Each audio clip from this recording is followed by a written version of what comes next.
Good afternoon, everyone. My name is Claire Grossman, and I'm the Secretary General of GCP Europe. Welcome at the Installer Summit, which is divided into two sessions this afternoon. I will be the moderator for our first session on digitalization, new technologies, smarter buildings. What are the new areas of developments for the European installation sector? And the second session on enabling the deployment of smart buildings with new skills and jobs will start at 3:30. Before we start, I wanted to remind you that we will have probably half an hour for questions at the end of the session. Please feel free to ask your questions at any time during the event in the questions box on the right side of your screen, and this will be collected and directed to the relevant speaker. But first of all, I would like to give the floor to Troels Danielsen, Administrative Director at Tekniq in Denmark, and newly elected Vice President of GCP Europe. Congratulations, Troels. The floor is yours. Thank you very much. Thank you, everyone. Thank you for participating, and welcome to this session of the Installer Summit. I represent GCP Europe as a newly elected Vice President. GCP Europe is the voice of the efficient building engineering service. The association represents the interest of building service engineering, plumbing, and HVAC at the European Union level. It's important for us that the installers' voice are heard in Brussels, and I hope that you will all find interest in today's session on digitalization. We think it's an important topic, and I really hope that you will all get some feedbacks from the presenters that you can use in your daily work back at home. I think that will be my introductional remarks, and just thank you all for participating. I'm looking forward to the next few hours in good company. Thank you very much. Thank you, Troels, for these opening words. We are now going to listen a message from Sean Kelly, Irish member of the European Parliament, who unfortunately could not be with us today. In this video, he will tell us more about the key role of installers in the EPBD implementation and rollout of smart and efficient buildings. Sean Kelly is a rapporteur on the implementation of the Energy Performance of Buildings Directive report, which of course is a legislation of key importance to our sector with a revision announced in December.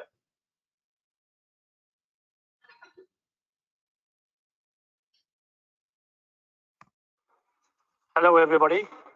Unfortunately, I cannot make it to today's interesting event, but I would like to thank GCP Europe and Europe On for the invitation and for the opportunity to say a few words on the key role of installers in the EPBD implementation and rollout of smart and efficient buildings.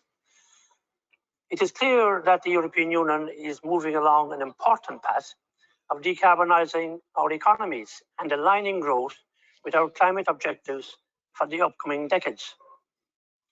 Buildings are indispensable for reaching the EU's carbon neutrality, energy efficiency, and renewable energy objectives.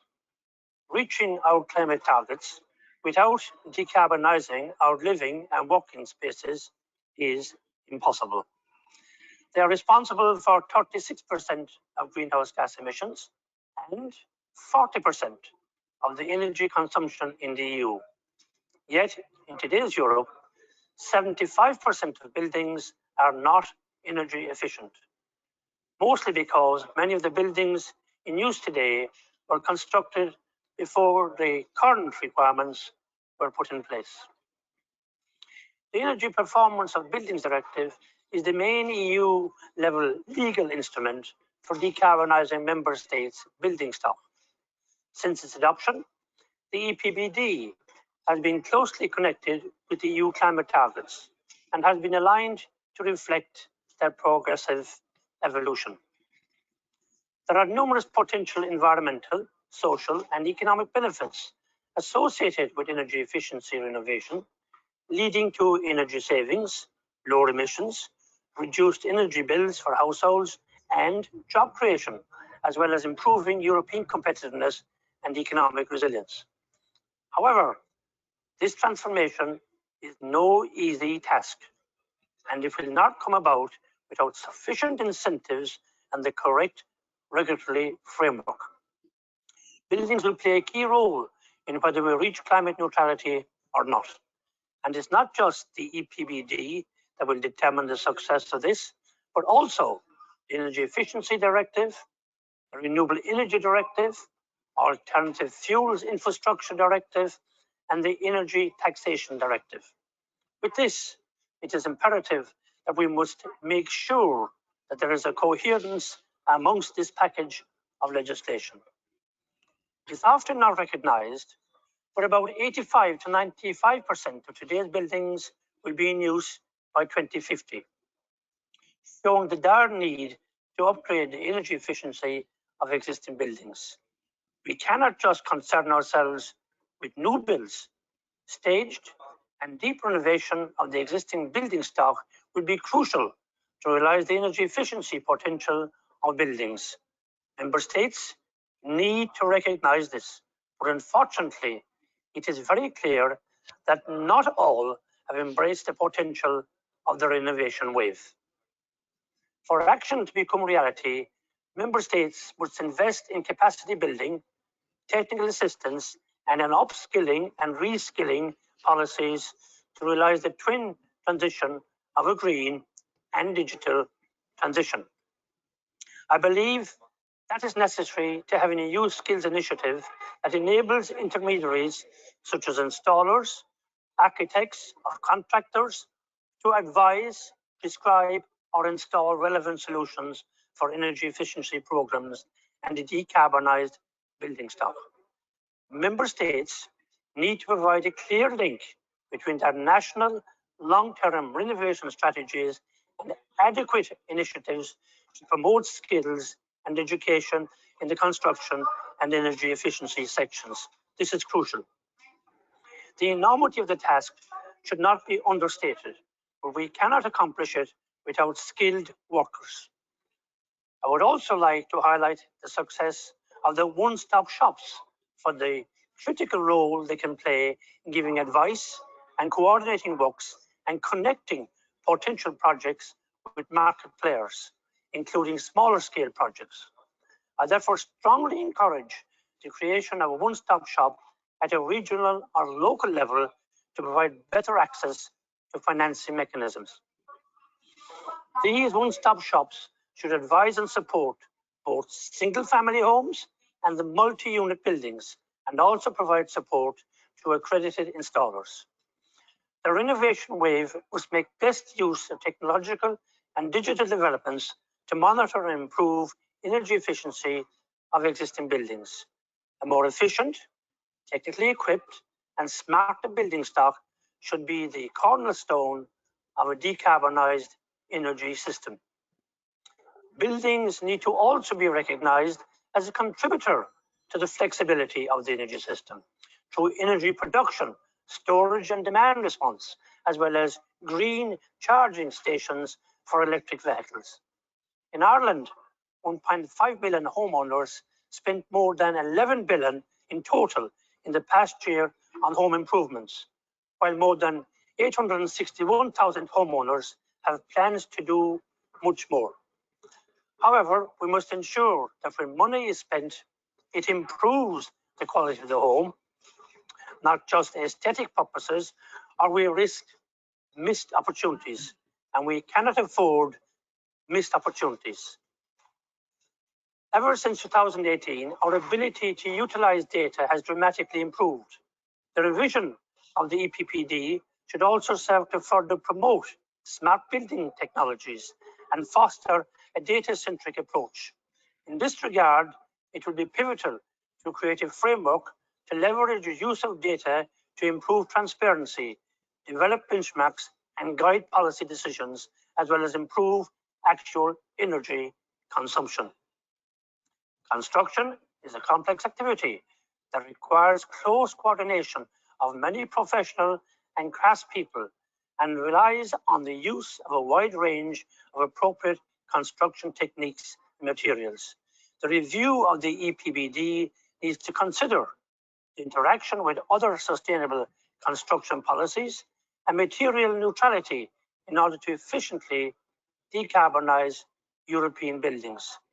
Lastly, I believe the ambitious goals for staged and deep renovation of the existing building stock will create millions of local, non-outsourceable jobs, in particular in small and medium-sized enterprise, and provide clean and affordable energy to consumers. That is something to dwell on. It's a good story. Thank you very much.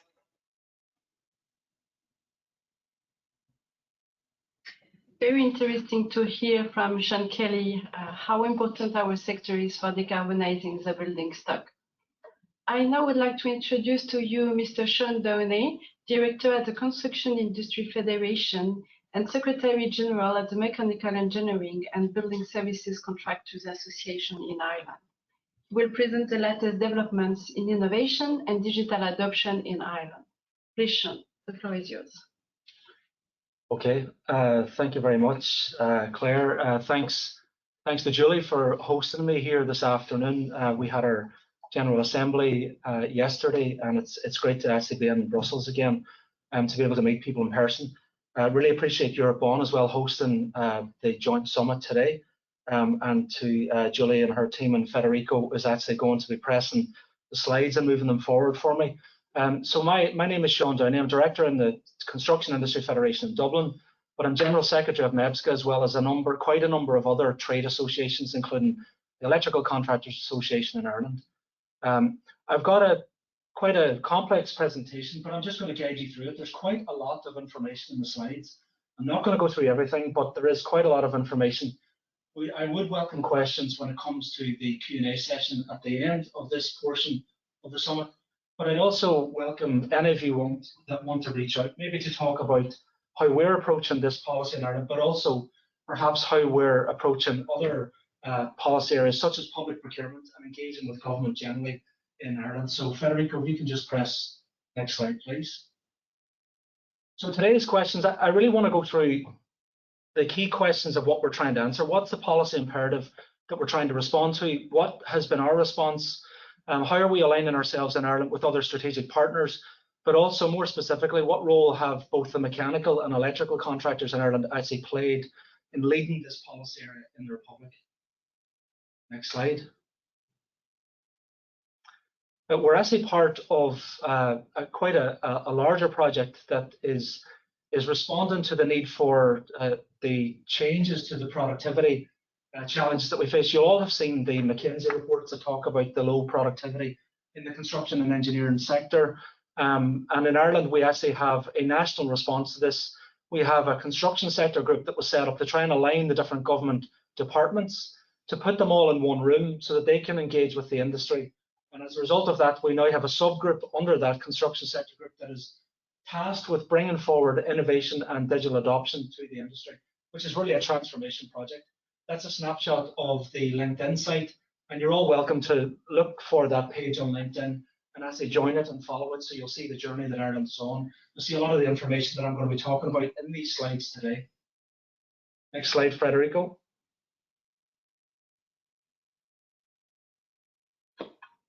Are we still live? Yeah. Yeah, we are. Okay. So this slide just shows you the adoption of BIM in Ireland and how that's actually gone for the last 11 years. Again, I'm not going to go into it in detail, but you can see that right from, you can see the policy context as it's moved along, and you can see the relevant policies. Our colleagues in the UK can see PAS 1192, which was, I suppose, to a certain extent, the foundation for Irish policy, but also had a huge influence on ISO 19650 and the documentation and the systems and processes that we actually still adopt today. Next slide. Adoption of BIM in Ireland goes back because, as Sean Kelly has just mentioned, one policy area is not unique. It doesn't stand on its own, and it's really, really important that we actually appreciate the fact that all the policies are interlinked. And the point I would make here is you've got to stop and you have to think as installers or as your trade associations in your own respective jurisdictions, and you have to think not alone what are your public clients trying to achieve, what are they trying to do in terms of answering whether it's social justice, whether it's the need for retrofit in buildings, or whether it's transforming the way that your sector delivers construction and engineering products or projects. But who are they trying to satisfy? it's the users of buildings. And when you start to think in those terms, you then as an installer, as a contractor, can start to realize, well, how do I help them? And that's the language that you need to speak in. There's no point talking about it that installers need this, we need these terms and conditions for us to be able to operate. That's a waste of time. You've got to start thinking in the terms of the people that are going to use the actual construction, the buildings that you will build, the installations that you will install. Because if you don't start thinking as the end user thinks, no one's going to listen to you. So in Ireland, that's the approach that we've taken, and I like to think that that's how we've actually influenced our government over the last decade in being a partner to public procurement and being a partner to public transformation of how energy, how construction and how engineering and building services are actually going to be delivered, and how the state has responded when we said we would like to help you actually make buildings much more efficient. We want to make them much healthier places. We want to help people do it right first time and actually to save money for clients so that when they do it, they know that that is a really solid building that has fantastic best-in-class engineering services installed, and they know they're not going to have legacy issues in the future. Just moving on, Federico, again, next slide. Again, if you go back to these links, these hyperlinks are actually in the slides. So when if you ask Julie and Claire to share the slides, you'll see these links in the document. So going back there, they talked about what was wrong in public procurement, and what they were really trying to fix was the definition of the works requirement. The fact that to a great extent, it's installers themselves that actually provide a lot of the detail, post-procurement, post-contract. It's not the original design team, the parent design team. It's not actually the client, because they don't really understand to a certain extent what they actually want. They don't understand what the market can provide. It's way too early in the traditional procurement process for them to understand how the market can respond. So they needed a new model, and they understood that completely. The GCCC is the Government Committee for Construction Contracts. That sits under our Department of Public Expenditure and Reform, which is the junior department, I suppose, under the Irish Department of Finance. Next slide. And again, you can see the government, the Office of Government Procurement, the department that is tasked with leading on public procurement under the Department of Public Expenditure and Reform. They could see that BIM and digital transformation of the sector offered an opportunity to basically, as Sean Kelly referenced, data is really, the currency of the industry. It's the thing that's most important, because it allows us to examine what went wrong, what should we do next time, what do we need to improve, what data sets do we actually have to have in place in order to make informed decisions and to really truly address risk allocation and risk management, risk profiling of projects at the stage when we're making decisions.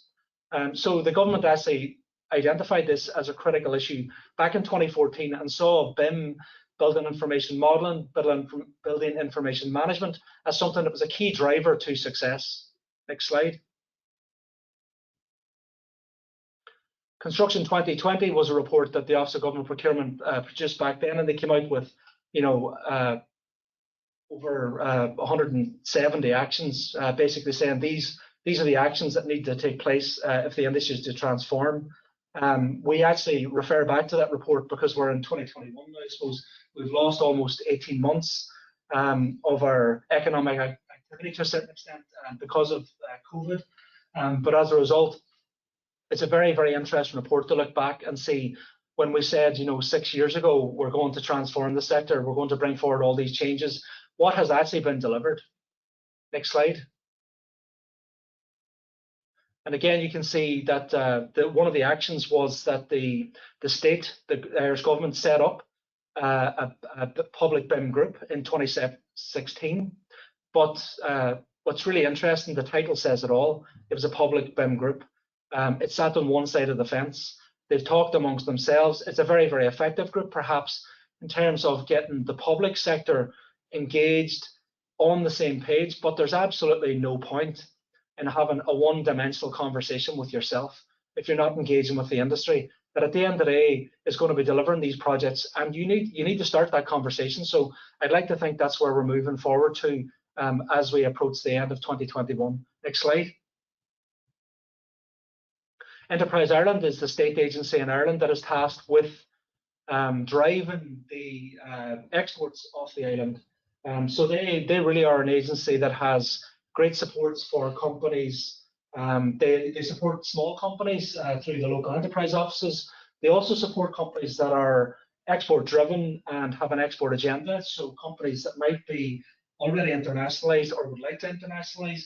So they have BIM supports. They have grants for lean, for the development of a policy within your company, for training people up, for bringing consultancy on board, but also for transformation of your commercial offer. And what's really good is just recently, as a result of a number of policies aligning in the Irish context, Enterprise Ireland now have also been given an agenda where they can bring those transformation supports, the grants, into the companies that are only focused on domestic enterprise, and also ones that are primarily focused on delivering on the new Irish government's Housing for All strategy. So that's a really, really important watershed where Enterprise Ireland, who are, I suppose, primarily focused on export, are now going to reorientate themselves and pivot towards the domestic sector. That's really going to transform the space. The reason I would say I've been able to maintain my focus in this space and been able to really drive our companies and our sector and ME&BSCA and the ECA in Ireland towards engaging with government and maintaining, I suppose, a positive agenda in the space is quite simply because of the fact that Enterprise Ireland came on board. They could see the fact that the industry needed to upgrade itself to move forward. They could see that they had a transformation agenda. They have a really brilliant track record in other sectors, and they knew that when the industry was ready to engage, that they would be able to help us move forward in that space. And it's only really the fact that people like Neil Kerrigan and his colleague Declan McGee, Stephen Hughes before them, and now their new colleague Ross O'Coleman, Stephen Creener, and their new CEO Leo Clancy, these people understand transformation. They know what the sector needs, and it's only the fact that we've been able to engage really productively with them that we're able to move forward and transform our sector. Next slide. So the adoption of BIM in Ireland, you can see back in 2017, that was a bit of a health check, and that talked about the fact that this is how the different government departments need to engage with BIM and what their plan should be. And this talked about rolling it out on a phased basis. Next slide. These are the different entities within the Irish context. So CIF, you can see there is at the top of that diagram. That's the organisation that I'm a director of. That's the organisation that I represent, and ME&BSCA is a trade association under that family. The CIF logo there is the hexagon at the top. But you can see the different stakeholders, and that just gives you an idea of the complexity, I suppose, that we're trying to deal with in terms of trying to bring transformation of a sector with all these different competing interests to a certain extent. We always like to say that, oh, we're all very collaborative. We'll all work across different jurisdictions or different responsibilities or different competing interests. But at the end of the day, no matter what, my wages are paid by the contractors and installers, and we do sit in silos. So it's very difficult, and sometimes to a certain extent, if you're going to lead industry forward and point towards the future, you need to sometimes think outside the box, and need to operate on the basis of where industry needs to go, as opposed to where your members might be at the moment. So that's just my take from that diagram there. Next slide, Federico. This shows you like the top pain points. So back in 2017, the very top one there, lack of available skills or lack of available support. But the big one for me was like the second one, and this relates back to what I was talking about earlier on. Julie and Claire will know this. If your clients are simply not interested, if they don't attach a value with what you think is brilliant and innovative, it doesn't. They're not going to pay for it. So this transformation of our sector for our installers, for our companies, at the end of the day, if they're best in class, and Irish companies, I believe, absolutely are best in class, because the foreign direct investment companies that operate in Ireland take our companies with them all over the world. We're operating in the Middle East, in Australia, all over Europe. I know from being here in Europe and meeting colleagues from different countries that they smile when they know that some of our companies from Ireland are doing some of the biggest European projects in all their jurisdictions. So they're very familiar with Irish companies operating on a European context. But if clients don't see a value, they're simply not going to ask you to invest, and they won't engage. But I know in those really world-class projects like data centers, pharmaceutical, in that sector, you know, in those private sector developments, without a doubt, clients see a value and they're investing in it. And it's not that they invest in it. If you're not able to produce a project and a digital twin before you start building, clients won't even engage with you. Some of our clients in Ireland have talked about going to 85% off-site by 2025. So that's where our companies are already getting ready to pivot towards, you know, working in an off-site modular prefabricated environment. So that's really important. It said there back in 2017 that clients necessarily didn't see a value in it, but I think that's changed dramatically over the last 4 years. So next slide, Federico, and I'm going to move a lot faster now. That was the BIM roadmap that pointed towards where we would be by 2021. And we as an industry offered a 20% reduction in project delivery program, 20% increase in construction exports as a result of this support from government, and a 20% reduction potentially in where capital costs would go, you know, in 4 years' time. So I'd like to think that's where we could have been, but the reality is, you know, we didn't necessarily have the same engagement at government level back then. To call a spade, that we simply did not get the same level of response from our government departments. They have engaged in the last 2 years a lot more dynamically, and I have to say again that that is purely down to the fact that Enterprise Ireland stepped in and have helped us transform our offering and transform our space as a sector. Next slide. Leadership was the first pillar, and again, I'm not going to go into this in detail, but you can read, it's quite simple there, that we need leadership from not just industrial partners, but also from different government stakeholders and the other private sector professional bodies in Ireland. Next slide. The adoption of BIM in Ireland really required standards and needed experts to be available.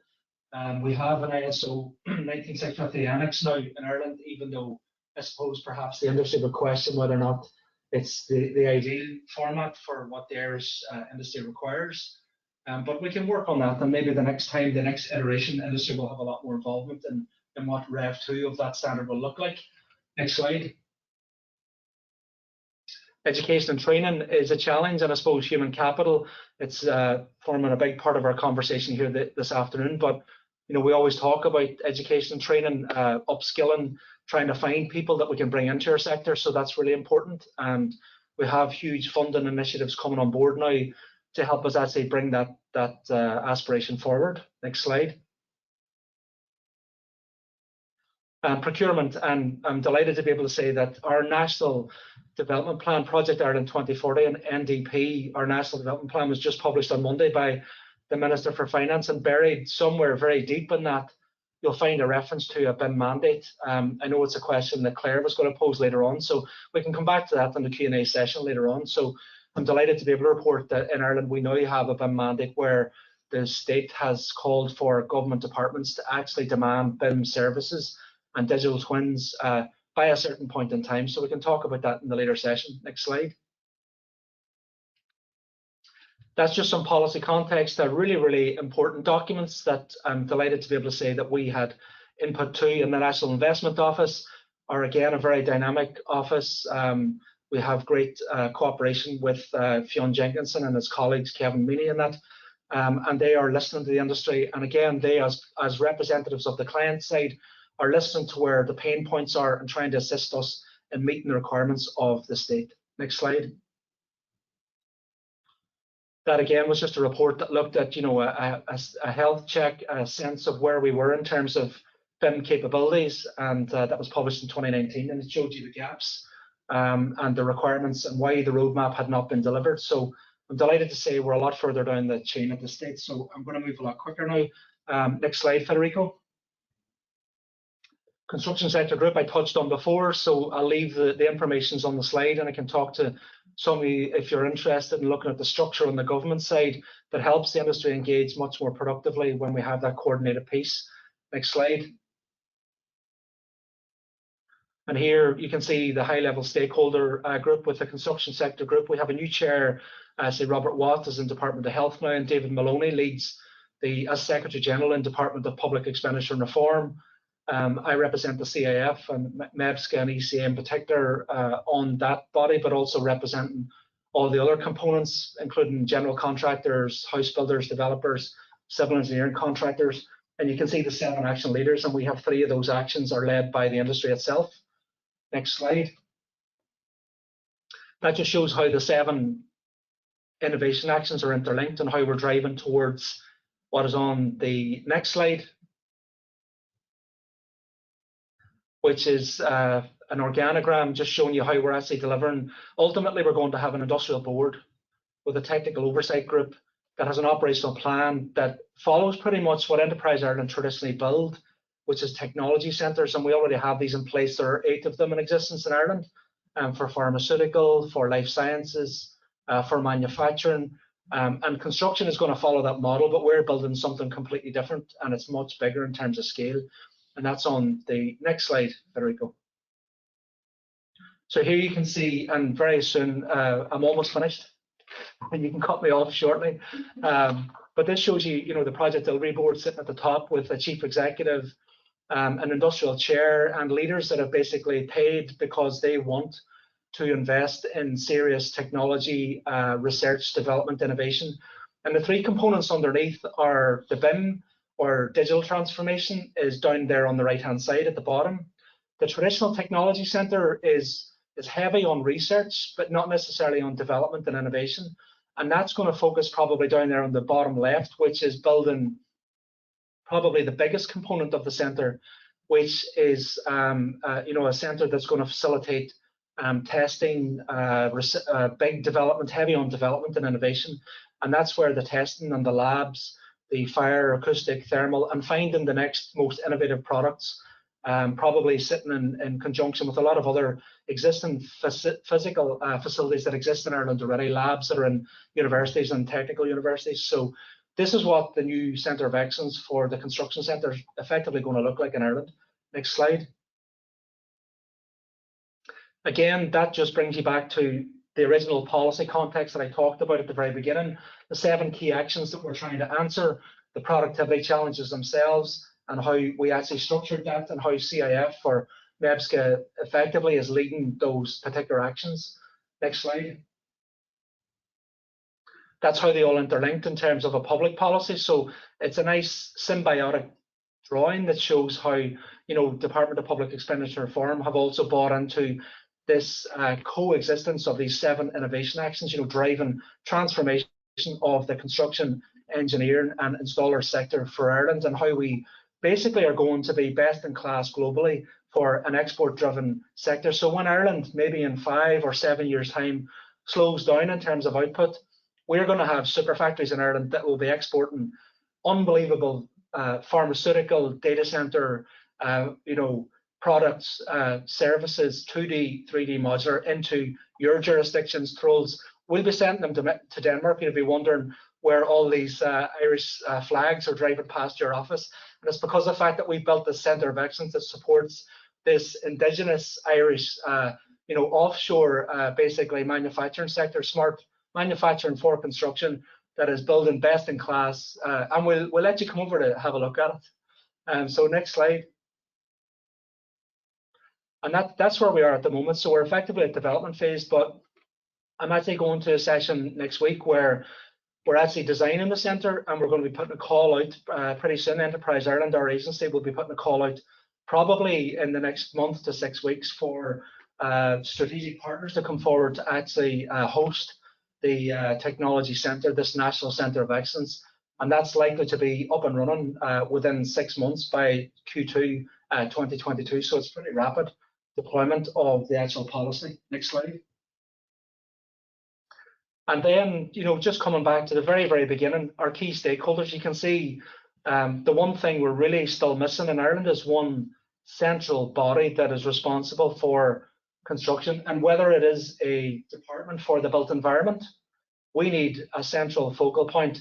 It might be under the Department of Taoiseach, which is our Prime Minister's office, but we definitely need a single point of contact. It shouldn't just be by proxy, you know, Department of Finance or Public Expenditure Reform, but we need a single agency, a single entity with a minister that has responsible for the 165 billion that was announced on Monday.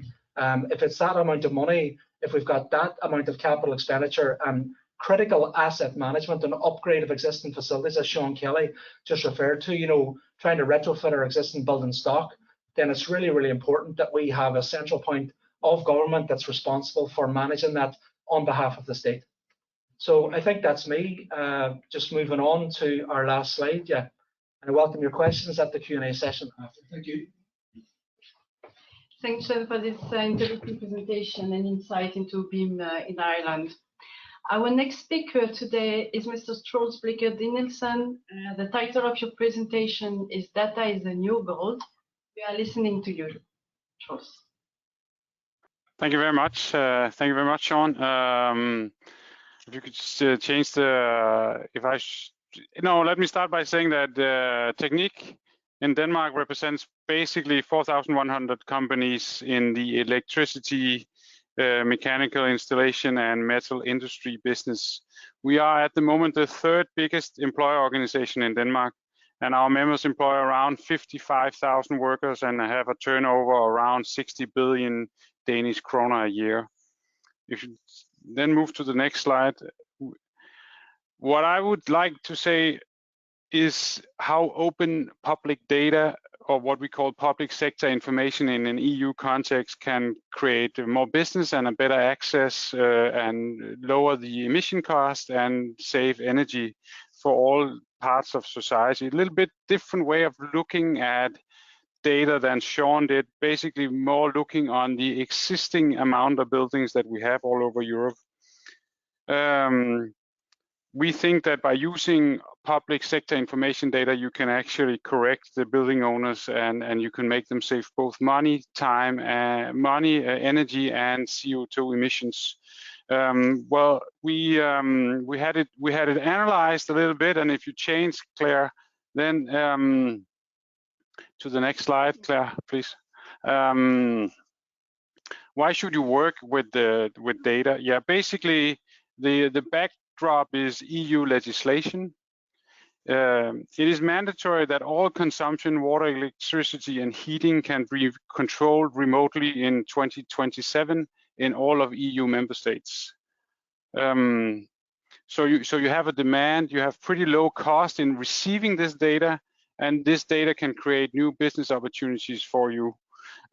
Big data in real time about building energy consumption, be it water, heat, or electricity, can be collected very cheap and very fast if it's provided to you. Data can make companies more efficient and lead to new services.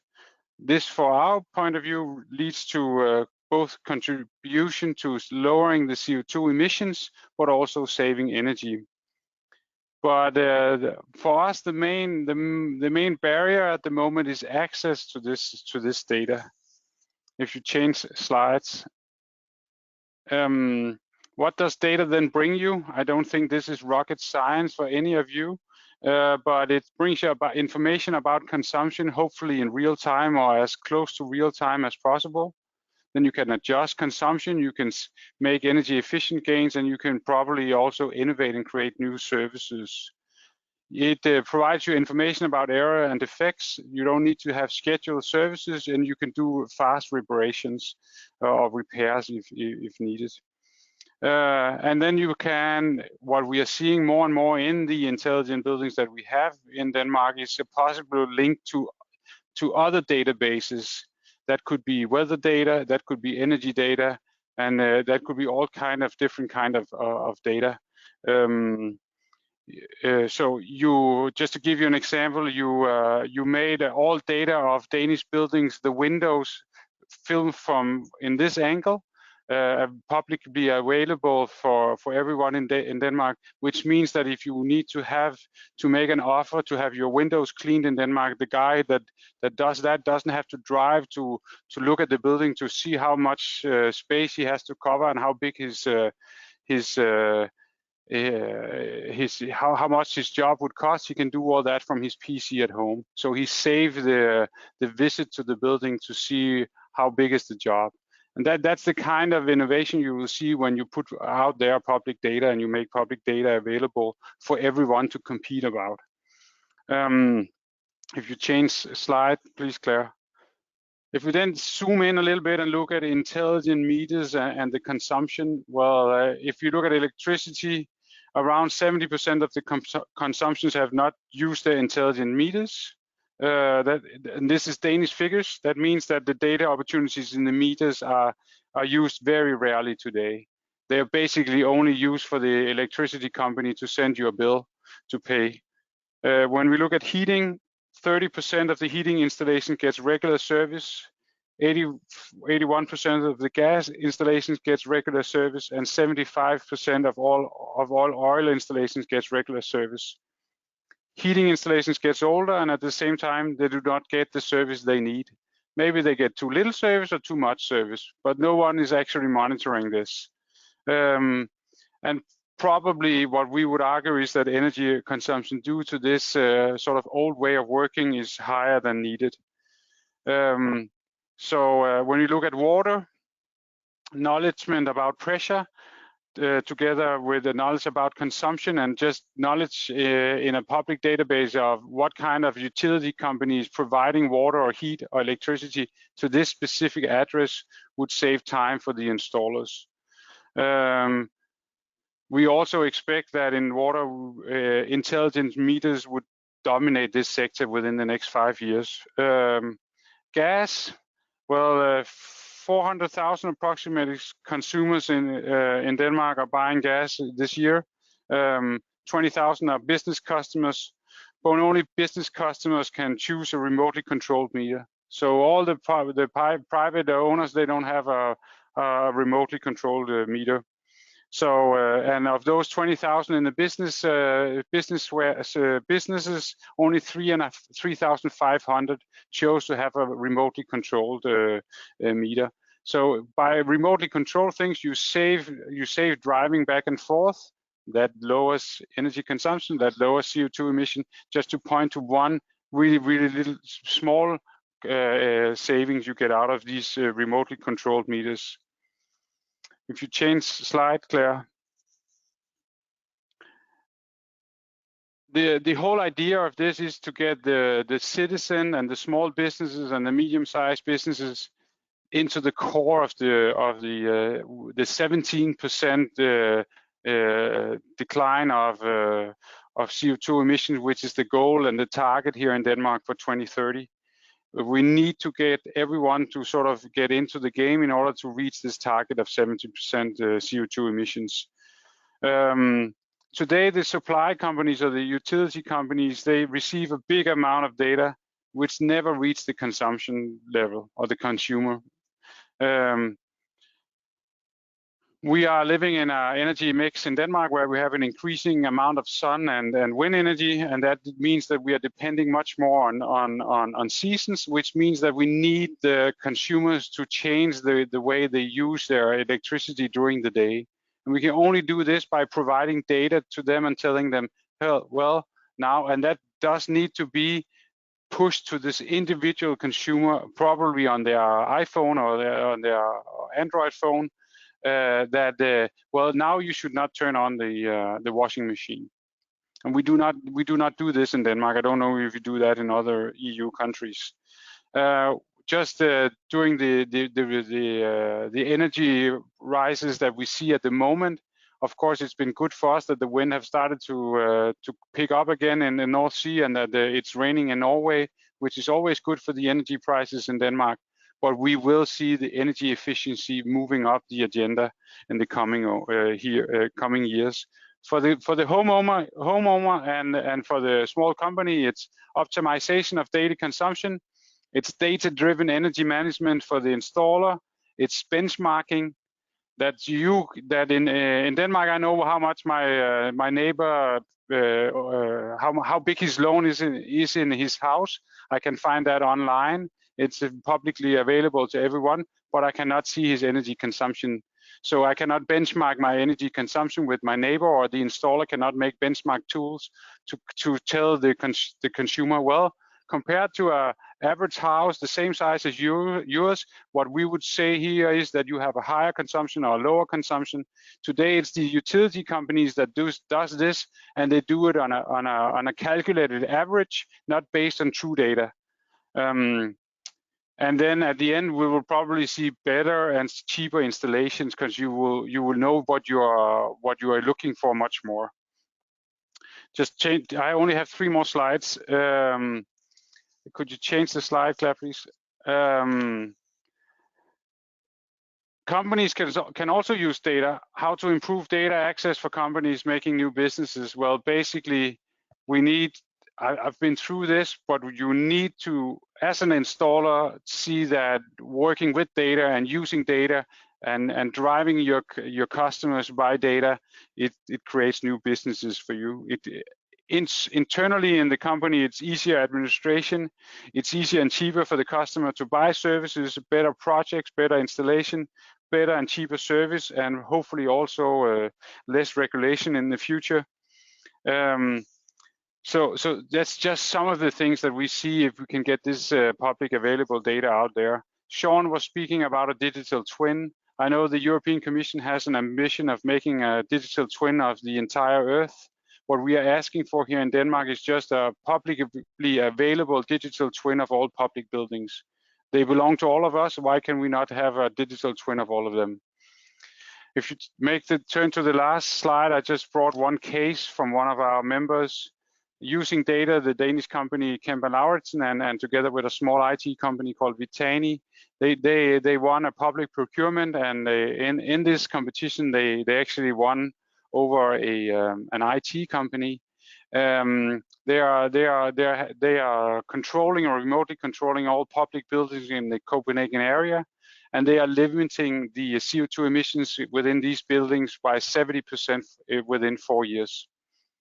Downey has done this, as you can see, for another customer, where they did it for more than 600 grocery stores, ending up saving more than 3.6 million Danish kroner a year for this company, just in energy consumption. So smart, intelligent, internet-based meters in all public buildings, they are there. The technology is there. It's not rocket science. But we need to get the data into the market in a readable format, so we can get a competition on who is the better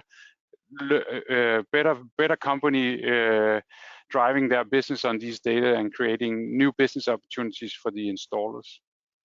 That's all I had. Thank you very much. Thanks, Troels. Very interesting to see the crucial role data can play in the twin, green, and digital transition. I would like now to give the floor to Bernhard Dürheimer, Vice President at BTGA, the German Association for Technical Building Equipment. Bernhard will explain how and why the sustainability of buildings is becoming increasingly important. Please, Bernhard, the floor is yours. Thank you, Claire, and good afternoon to all of you. My name is Bernhard Dürheimer, and I'm a Vice President in the German Association from BTGA, and I'm a Management Director from GEATEC in Heidelberg. It is a technical company for technical building engineering and installing. We have revenues from about 220 million euro per year and 1,200 employees. We are part of the Sodexo Group. The title of my presentation is "The Sustainability of Buildings is Becoming Increasingly Important." Gene Kelly mentioned in his keynote speak some points of my presentation, so I go a little bit deeper. The sustainability is key for the future of us as citizens, as office users, as entrepreneurs and installers, and for our planet. I would now like to present some reasons and ideas of what is feasible. The next slide, please. These two graphs show the global share of buildings and construction final energy and emissions 2019. The graph on the left shows the energy consumption. The buildings and construction sector consumes 35% of total energy consumption. So this is a lot, and 22% are coming from residential buildings. On the right hand, you can see the emissions, and ours, the buildings and construction sector, has 38% emissions from total, and 11% are coming from residential buildings, from the indirect. These are indirect emissions, and indirect emissions are emissions from power generation for electricity and commercial heat and so on. The building and construction sector makes up a large proportion of global energy consumption and carbon emission. This was mentioned also in the keynote speak.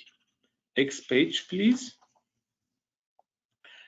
This graph shows the change in global trend drivers within buildings, energy and emissions from 2010 to 2019. The increasing trend you can see in emissions has stopped. However, the increase in energy consumption continues.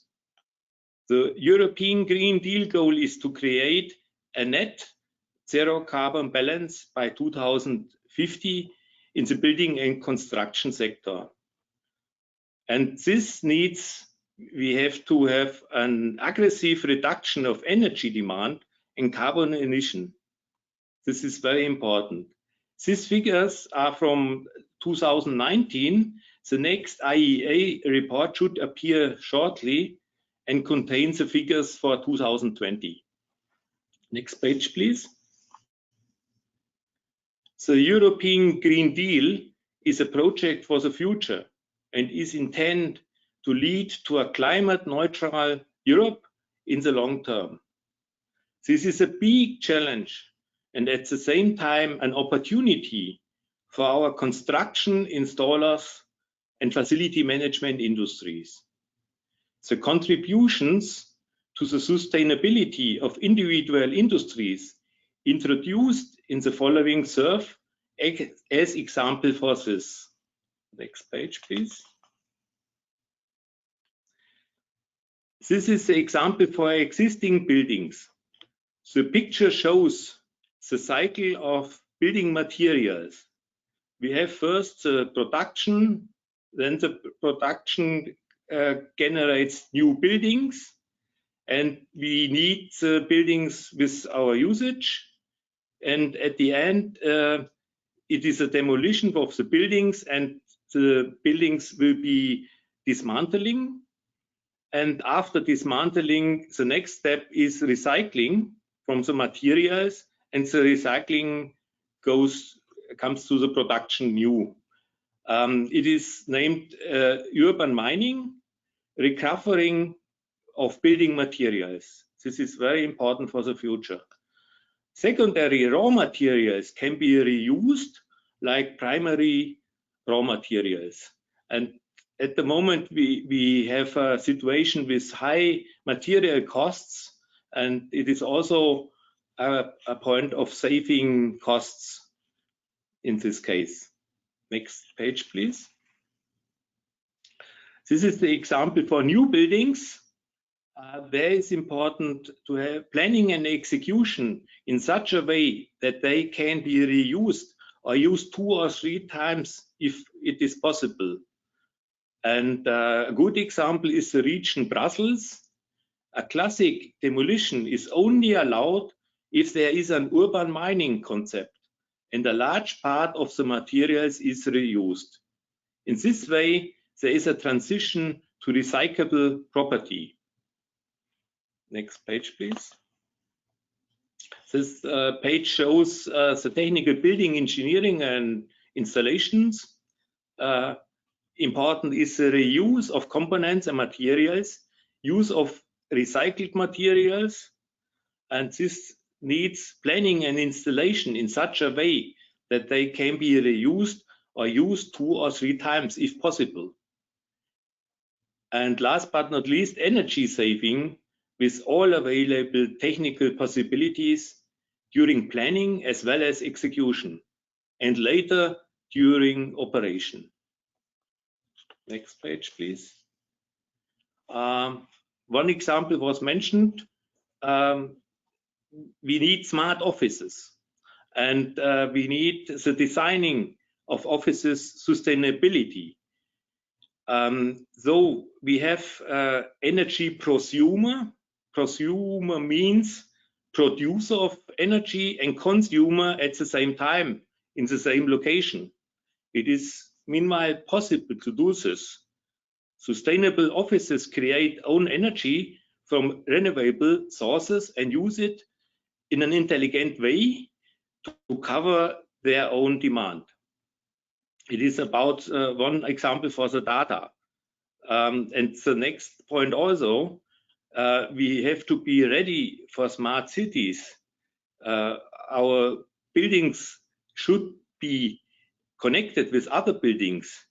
And if one building has an energy demand and the other building has too much energy produced at the same time, so we can put the energy from one to the other building. And it's very important. We need the data at the beginning and to be connected between the buildings. Sustainable offices can be integrated seamlessly into a smart city and contribute to sector coupling and sustainability. And typical for smart offices are resource efficiency. The usage of resources such as energy as well as water and as generated waste by office user is largely reduced in a smart building. And at the end, we have a climate neutral office user. While in the office, every user is staying practically climate neutral. This is a point for a goal for the smart offices. Next page, please. Practical examples for carbon reduction are, for instance, very important is the energy management, then the restoring of ventilation and cooling systems and all systems in old buildings. We have heard at the beginning from the keynote speaker that 65% buildings are energy insufficient. So it's a lot of work to do there for the installers. We need to have energy efficient solutions like LED and smart control systems. Then we need innovative heating solutions like black type thermal power stations or heat pumps or like this. And the reduction of leaks in compressed air pipes, for instance. And overall, we use new technologies, and the technologies are existing. We should use the new technologies. Next page, please. I have one reference or example from my company. It is a project in Frankfurt. It is named Eden Tower. It is under construction at the moment. The customer is Immobile Belgium. The name is Eden Tower. And it is a new high-rise residential building with 29 floors, 98 meter high. The site is Frankfurt, and we have an order volume from 9 million euro for HVAC, sanitary installations, and building control systems. And the highlight from this building or from this project is the plans on the facades cover 2.5 times the field of the building site. There are at the building 200,000 plants in total. And you can see on the picture right, like the plants are going up to the facade. And the picture below is the plants in detail. So it's a good reference and example for sustainability. Next page, please. Yeah, climate neutral city quarters and buildings, sustainable buildings and operations are added value for investors, users, the construction industry, installers, and FM companies. And last but not least, it is for the future of our planet. So thank you very much for your attention.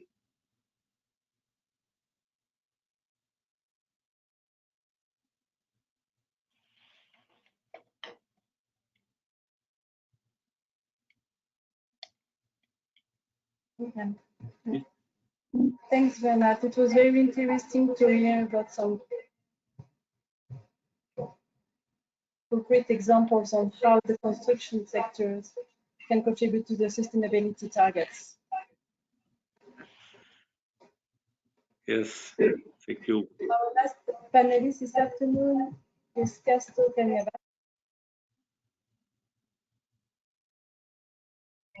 for heating, ventilation, and air conditioning integration with energy management. Please, Casto, the floor is yours.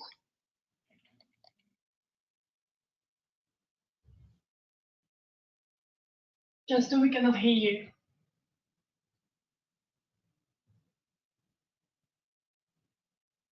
Sorry, my bad.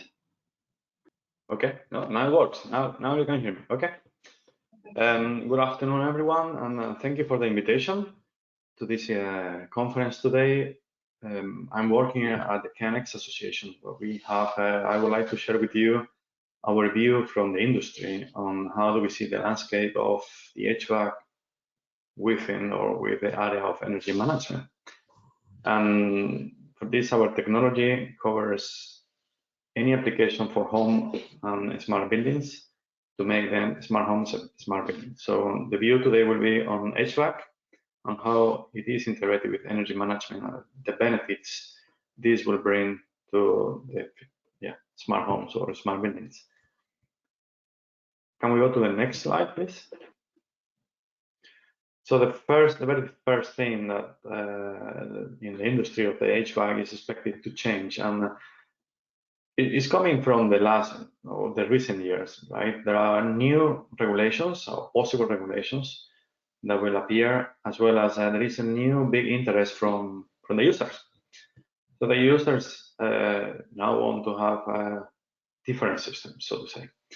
So the changes are coming because of the COVID. Now people want to be, when they come to indoor areas, they want to be in, let's say, health or more secure for them or safe areas where they don't get infected with any virus, right? And at the same time, we want, all of us, we want to have a more greener world, and therefore the HVAC solutions, they were very old days systems, they are also changing to be more greener, more sustainable. And last but not least, also the manufacturing companies of HVAC devices and solutions, they also consider that it's important to have new features and new developments in their products. And therefore, for this, there is a growing focus on sustainability and, as this picture is indicating, indoor air quality, which is very much wished by customers. Next slide, please. And for these reasons, there is a projected worldwide market size increase accounting to $367 billion by 2030, which implies is a growth of around almost 4% annual growth rate. And this growth will come for three factors or reasons that will explain the growth. Is the increase of sales of split air conditioning units. These are easy for installation, so you don't need to be very experienced or skilled installer to implement this or to put this device in the building or houses. We also have there is a higher demand of air conditioning because of the global temperature increase. And last but not least, companies, people, houses, buildings, they will also make a change of all systems to new devices that they are more efficient, and they are also bringing new features, like I mentioned before, a better indoor air quality control. Next slide. And that, in actual fact, what this brings is that HVAC will not be seen as an old-fashioned anymore, and it's going to be seen more as a new application, and it has already been seen. So you can see some thermostats which are newer on the market, and automation. There are some reasons that we see that automation brings simplicity. You don't need to be manually working on or operating the system, a thermostat, or if you switch off the system or you forgot to switch off the heating system before you leave your home for going outside for having a walk, then the automation helps you to control this automatically so that you don't need to worry about that. And that simplicity also brings peace of mind for the users. Today, any system, in particular, any automation system, is also collecting data. And the collection of data is sometimes might be used for monitoring the people in the house or in the building, but it's actually useful because it brings to the system to learn how could be our use of the different systems. And with a bit of AI, so artificial intelligence, it will help to be more accurate in the patterns or in the times to use, for instance, a heating system. And lastly, it's also the sustainable or the increase of sustainability aspects in general has increased for all of us, for the users and also for the company. So they want to create and to bring a more sustainable world. We want to be efficient in the use of the energy at home, and HVAC has been told already today, is using a lot of energy in a home, and it's important that it can be an efficient system so that we save also energy. Next slide, please. Where do we see the role of the HVAC is the HVAC fits perfectly within energy management system. So the energy management is a system as a whole, and HVAC will be part of it. Then when we consider that HVAC is not a silo like it used to be in buildings installed by big companies and nobody is able to access it because they don't understand how it is, and only is an installer company having access to that system. That was a problem before. Today it can be integrated into a bigger area, into a bigger application, which is application of energy management. And that is not a big problem today. So it requires some skills for the integration, but it's perfectly possible. Moreover, when the benefit of integrating an HVAC system into an energy management system is that you make the whole system more sustainable, because with thanks to the energy management global system, so the full application, you can make an efficient use of the energy on 24 hours. So every time a system is monitoring how to use the energy in the best way to contribute to a more digital, not digital, but efficient system.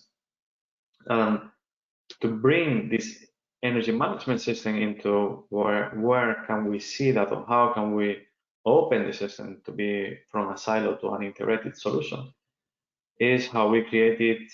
And please, the next slide, is by means of digitalization, basically. So bringing, and it was also mentioned today, so we all see that there is a change to digital. In particular, the HVAC systems, they can come to digital by using IP-based solution.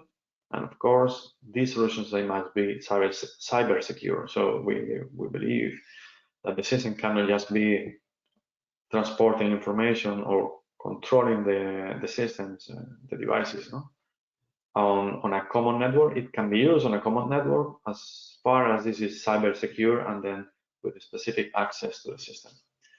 And there are different technologies. We, in particular, in our association, we are working to deliver Tekniq IoT technology, which will bring this digital part, which is IP-based and cyber secure, to connect and integrate HVAC into an energy management system as a whole. Next slide, please. The way that we can see how a system can connect to the other is by creating a bigger ecosystem. And this is when having an ecosystem, we are not talking on individual devices anymore. What we talk is on a big cloud. It could be So, or different applications amongst other energy management that they connect to others. And then it's possible to decide how we want to use this energy, how we want to generate the energy, how we want to store the energy. This is all part of energy management, but of course, sometimes will be internally by a system we decide within the walls, but sometimes we also need to communicate with external companies for having use of, sometimes happens, to external source of energy. And that can be thanks to systems using the IoT technology. In our association is Tekniq IoT, and in our association we call this term services with Tekniq, which brings this communication with externals. So having this communication with externals can be achieved, and then you expand this integration of different services that can be included now into your smart home or smart building. Next slide, please. And we see different approaches. If we bring HVAC within a house, just to make a simpler example here, in this case will be you have in your house, you could have different applications. Application could be own generation of energy via using photovoltaic panels installed in your roof. So these are your own, but not 24 hours. We have the sun shining on it, so we need alternatives. So next to this, we could have batteries that they store energy if you have a surplus of energy, or you could have the battery of your e-vehicle also to store more energy. And that's okay sometimes, but HVAC systems, they require energy. Sometimes could be high amount of energy that they require, and then it might be necessary to have also this communication with external source of energy. Sometimes will be renewable source of energy, like wind power energy, or we could require to use also part of it from fossil source of energy. Where we see the energy management fitting here very well is that with the energy management and the so-called CEM, so the Customer Energy Manager, is the device that is monitoring where is taking this energy from to serve, in the presentation that I'm delivering today, to serve HVAC. So when you need HVAC, that means that you need heating or maybe air conditioning, or you need ventilation. This energy has to be produced either on your own, and then the energy management system will decide, okay, we are generating energy enough so we can supply energy from the internal use, or maybe we need to call an external. This can be achieved with a proper energy management system. And there are a lot of examples, but this is how the energy, the CEM, the Customer Energy Manager, will be defining according to the existing energy and the need of the customer.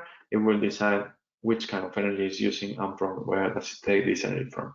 It's perfectly possible to fit it from the grid, from external renewable source of energy, or internal.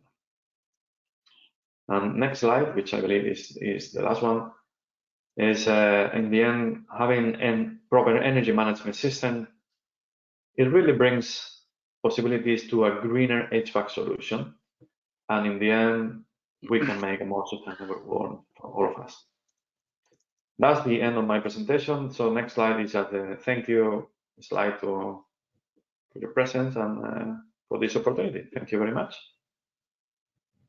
Thanks, Casto, for this presentation on heating, ventilation, and air conditioning and how it can be integrated in energy management. Thank you to the speakers. So we are now going to open the floor and take some of your questions, which we have been collected over the course of the event. So please don't hesitate to send us some questions. Of course, please also, our panelists, if they want to ask a question to another speaker, please don't hesitate to do so. Otherwise, maybe Sean, I can start with you to come back to your presentation. Do you think that the government mandate is critical to success? That's an amazing question. It's almost one that I would have thought of myself. But do you know what? I thought about this for some time, and I suppose that the answer to that is if you're going to bring in a mandate, then people need to be ready for the mandate. So you might see in my presentation, it was 2015 that I sat on the National Building Council in Ireland, and we drafted the roadmap for the transformation of the sector in Ireland. And it was supposed to be from 2017 to 2021. We're supposed to be complete. We're supposed to have transformation already. But there's no point having a plan if everyone that needs to take part doesn't understand what their role is. There's no point talking about transformation if the industry can respond, but it's really, really, really important that clients understand first what their role is and how they need to actually implement a mandate and demand the type of construction services and the response from installers and asset managers that they need. So if the policy is going to be designed, if a mandate is going to back that up, it's absolutely critical that the different parties that need to row in underneath the mandate all understand what they have to do. A mandate is just a strap line, it's just one line. And as I mentioned in my conversation earlier on, it's brilliant that in the National Development Plan for Ireland 2021 to 2030, there's a line there that basically references the fact that a mandate will be brought in by the government, and all government departments that procure construction services will have to have projects delivered digitally as well as physically. So that's a transformation in itself. That took a lot of conversations in the background, and it's great that the Irish government has signalled that, to the different points that both Bernhard and Troels made, data is king. Like, data is actually becoming the new cash, the new currency. If we don't know how existing buildings are operating and how they're responding to the systems that we've already installed, how can we know what the next best system is going to do? Because we have ideas, we project what we think the occupiers of a building are going to do, how they'll perform, how they'll use the building. But when you look at what's happened over the last 18 months, I'm sure that a lot of the systems are not necessarily geared to respond to vacant buildings. So how can smart systems actually automatically switch on, switch off? And I'm sure very modern systems are, and as Casto said from KNX, really good BMS systems already understand that people are not in the building and can bring the entire HVAC system right down so that you're not wasting energy. But a lot of our existing stock doesn't do that. You're either on or off. You're either getting a low temperature or no temperature. So the mandate is important, but the mandate is really, really important at the right point in time. Thanks for your reply, Shani. I also have a question for Troels. So smart meters are installed in Denmark, and as you mentioned, there is a missed opportunity there, since data from smart meters are only used for billing. So what's missing for the data to be available? Is it up to the market, or is it an issue with the national legislation? What could be done according to you? It's different kind of measures that needs to be put in place. But the Danish government just received some recommendations from a digital partnership, which suggests that they should sort of set all public information free when it comes to utility data coming from electricity, heat, and water. So you could have one access point for public buildings where you can access all data from public buildings in one place of all utility data, basically. When it comes to electricity, EnergyNet.dk has some data you can access. It's normally it's manufactured a little bit, the data, so it's not raw data, and there is a lack of time, so it's more than 48 hours old, which is also a problem. So I think, and when it comes to heat and water, and ventilation data, we don't have any access, and water we don't have either. I think we have more than 2,000 different water stations in Denmark, and they provide data on their different kind of water they provide to the customers in Excel sheets and on old paper napkins, and the data comes in all kinds of shapes and forms. So there is a huge data standardization work going on. And what we are saying is that we believe that you should use the building, or at least the public buildings, as the center. So you start by sort of making a digital twin of all public buildings. There is a project going on here which is called a building hub, where the energy authority is trying to use the second biggest city in Denmark, Aarhus, as a showcase for liberating all this public data on utility. So that's what's going on here. I don't know if that's an answer to the question, but thanks a lot, Troels. Julie, I think that we have another question from the audience. Yes, indeed. So we have a question from David Price, from BSA, which is the mechanical association, the Mechanical Contractors Association. And I think the question is directed to you, Sean. But well, of course, all of our panelists are very much invited to answer if they feel like it. The question is there an issue of clients demanding a start on site before designs are completed, leading to a build and design process that renders BIM an ineffective additional cost? Do you have anything to share on that? Sure. Where do you want me to stop? Yeah, it's a really good question. Thank you for that question, David. Well, do you know what? Look, we can get hung up on when's the right time. Absolutely, it's brilliant if we all were able to sit in a room and work for a number of months before we dig the foundations and have a complete digital twin before we start. But the reality is, particularly in the private sector, the client's demands and perhaps the end users of their building, you know, that I talked about earlier on, their competing interests, their conflicting interests are changing all the time. A lot of the time, the clients don't even know which tenant they're going to put in the building. You know, it's a shell and core project initially, and then it becomes 3 or 4 different fit-outs as the project develops. And a lot of the specific changes can come during the life of the actual construction project. So ideally, yeah, we build it digitally first, and then we kick off, and we get that amazing benefit of all this rich data and being able to see and schedule and plan and look at exactly where we can procure every single element of that building before we even go to site.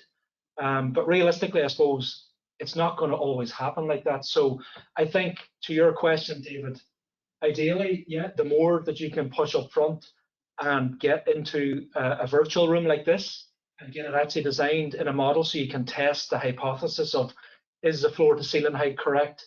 Will it actually fit all the HVAC systems, all the electrical systems? Is it actually resilient enough to take a different type of fit out if a different tenant comes on board in 5 years' time, or the client themselves decides that they want to change the complete floor plate to make it residential instead of industrial or instead of commercial, because the land just changes. So it'd be ideal if you can get more of that design and that prefabrication all coordinated before you get anywhere near site.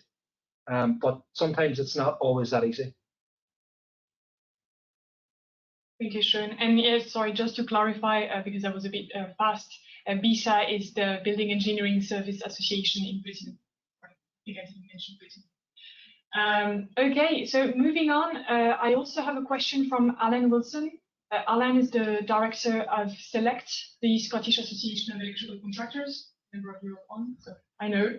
And Alan is asking, and I think it's directed to you, Bernhard, because I think it's on the Region Brussels project that you mentioned. Alan is asking, is there a minimum percentage of materials that must be reused when urban mining is used? So maybe not just applicable to Brussels, by the way, but to all the projects that you've seen. Is there a minimum percentage of materials to be reused? Yeah, I don't know it exactly, but the Brussels region is ahead from other regions in thinking about this. And I have read that they use, for instance, wood and doors, and it is not a normal destruction from buildings, sondern a usage. And there must be a part of old ones, or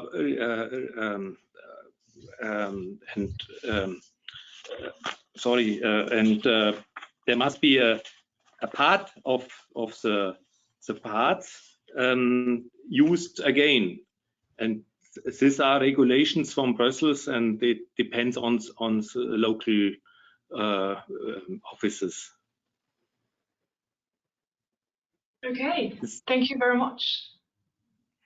So I don't think there is any more question in the question box. So if you have anything to add, it's now or never, or later, actually. We are always reachable. Okay. Well, otherwise, I think that this brings us to a close, and I would like to give the floor to Julie Beaufils, European Secretary General, for the concluding remarks. Please, Julie. Thank you, Claire. Well, again, thank you all for joining us for this first session today. It's a pleasure to host Claire and Sean in this building today. It's almost unreal. So yeah, I tried to take some notes during the meeting. I must say that I took them on paper. I hope that you will be fine with that, even though the topic today was digitalization. But at some point, it's a bit difficult to juggle between the different devices. So what I would like to recall from Mr. Sean Kelly's presentation from the European Parliament. I think that it was really interesting to keep in mind that a big majority of the buildings that we will be using by 2050 are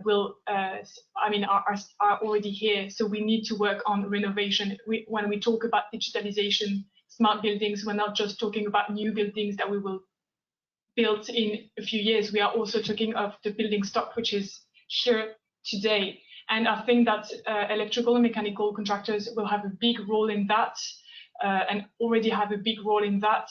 We read recently a report from one of the research institutes at the Commission, the GRC, which was saying that, which was trying to assess who can really influence building owners, consumers to make renovations, and here there was a clear role for electrical and mechanical contractors. So that's a first point for me.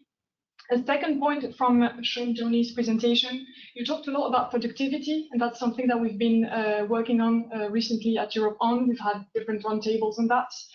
And yes, for us also, it's clear that productivity has a lot to do with digitalization. I think that BEAM can really bring very valid arguments on that, and you showed that it was often effective, even when there are some defaults, as David mentioned. But yeah, digitalization can definitely help for productivity, and altogether, we also feel that coordination is key, because when you work, when you are on site, when you work on a construction site, the first question is, well, okay, what am I supposed to do? Where am I? Can I work now, or do I have to wait for another trade? So that's also something that we have to keep in mind, and again, digitalization can help. And I didn't know the Irish example on BIM, and I think that it's really super impressive. We've seen some really good things also in Belgium, not to brag, but really interesting to see how you've come all together to work on that. And again, I think that coordination is the first step for the building of the future, but for productivity. Then turning to Troels and to Denmark, 70% of consumers don't use intelligent meters. There's a huge opportunity for electrical and mechanical installers to work on. And I think that we are all more or less worried when it comes to data uses. We've seen this big crush of WhatsApp, Instagram, Facebook a few days ago, and then you ask yourself, okay, so who's on hold on this, who has the power? But I think that you made a very good argument for users who are defiant when you said that open data also means that they have a better insight in their data. They can really actually take back control. Data is there anyway, even if you don't want it to be. But with PACs, with automation, with smart buildings, you can actually know what's out there and know how to use it, and you can become a prosumer. And I think that's a really good concept that was also used by Bernhard. So thank you, Bernhard, also for your presentation. Happy to see that Brussels is on point on something. Sorry for bashing, but always good to know, and always good to see good examples, because what you are saying is that there are actually there is actually strong action taken in Brussels. There's also strong action taken in Frankfurt with this Eden Tower. So we're not just talking about futuristic projects. Projects are already here. Electrical and mechanical contractors are already participating. They know what to do. They are doing it. So really good to know. And finally, because I think we are running out of time, finally, coming to you, Casto. Thank you for the presentation. Really impressed by the slide on the fact that KNX Energy Management is able to work in every direction, that we don't have to be in silos anymore. I think that's the, as you said, there's such a wide variety of services that we can bring to support each aspect of the house, each aspect of the building. It's not just that it can work together better, that they can work together, it's also that it works better together, and it makes the system more robust. And again, here, I think that the role of installers is really key, because they are the ones integrating all those technologies together, and they are not mere installers, they are integrators. I think that we should really change the name of our summit and start thinking as integrators more than installers. It seems a bit passive in a way. So really interesting. So that's it for me. I don't want to take too much of your time. I know that we are running out of time. So my last comment will be on the last slide, just to let you know that we have a second session starting in roughly 30 minutes. Because this morning, this early afternoon, we spoke about business opportunities and all the new trends in the market, but now we want to discuss about the elephant in the room. What are the jobs? How are they changing? What are the new skills that are needed to deploy this smart building trend? So, if you were interested in the first session, please join again at 3:30 Brussels time to know a bit more about that. We will have other amazing speakers, and we're really eager to discuss with you on the installer integrator environment. So thank you very much. Thank you for our panelists, and hopefully see you in a few minutes.